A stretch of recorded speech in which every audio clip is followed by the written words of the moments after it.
a kid kind of gets really upset in your classroom and you have to send them out, and by the way, you might have to send them out, and I've done it. I have to send this kid out to temporarily be managed by somebody else so I can still teach. Sometimes they call you a name, swear at you, give you the finger, run out the door, slam the door.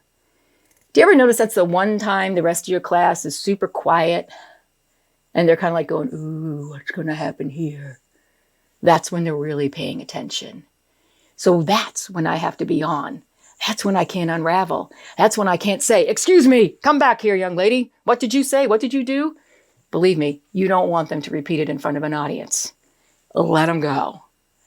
And you take back that class. Take back that class and you say, okay, let's keep moving, guys. You're doing a fabulous job. And some people will say to me, gosh, Polly, didn't you really teach the rest of the kids that you let that kid just get away with swearing at you and giving you the finger and slamming the door on the way out? I say, no. What I wanted to teach those kids is that this is how I want you to deal with these things in the future. I want them to see a well-regulated adult. Because the word of the year is co-regulation. Co-regulation is everything. When they ramp up, you come down.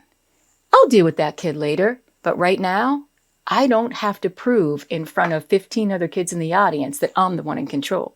As a matter of fact, if I lose my mind and flip my lid, I'm actually proving otherwise, that I'm out of control.